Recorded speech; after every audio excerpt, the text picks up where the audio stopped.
The Northeastern Institute of Ayurveda and Homeopathy, Neiah, Shillong, had announced on 18th March 2021 the setting up of a herbal repository board that would cater to research activities of herbal plants in the northeastern part of India. The director of the institute, Professor P.K. GOSWAMI, while speaking about the repository board, stated that the Union Ministry has laid emphasis on such researches as there is a lot of national and international scope for marketing of herbal products for health concerns. This kind of research, Goswami added, would provide employment to graduates of the institute, whereby they would be able to cultivate as well as market these medicinal plants to various locations across the globe. He also informed that over the past 4 years, the institute has been providing training to more than 120 traditional healers, but added that Neiah has its constraints as far as awarding certificates to graduates is concerned.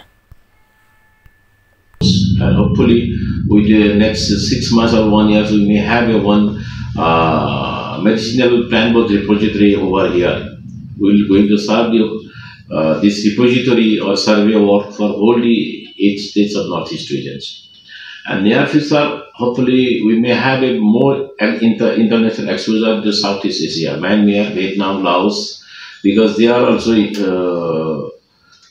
looking towards India for developing their own traditional healthcare system and based on the herbal-based industry. So that's why I think if we have a very quality human resource here over Institute of Neiah, both in Ayurveda, Homeopathy, they should have to be time-tested quality and efficiency. Then I think the graduates of all the northeastern states having a very good scope to work in the national and international level.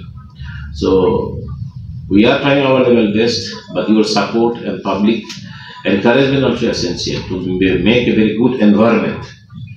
Because you know, because you will know better than me, because gradually the government service sector is shrinking day by day. So definitely one of chance to our educated youth to go for self-employment or starting entrepreneurship and give job to our fellow countrymen also. That's why we are planning that our graduates, they are not to be only job seekers, rather they will be job providers. And after coming out of the first batch of the undergraduate program, we may have planning to start postgraduate educations. And I'm going to inform another good thing that we are on the process of making the institute converted to a deemed university. Already we have applied to the UGC and our proposal is under active consideration by the government of India. And there is certain formalities. If this formality is going to complete it, hopefully by 22 or 23, institute may be converted to a deemed to be a university. So once it is deemed to be a university, will be there. I think it will be another landmark in the Ayush sector for designing academic program, undergraduate, postgraduate research, postdoctoral, both in national and international level. So I think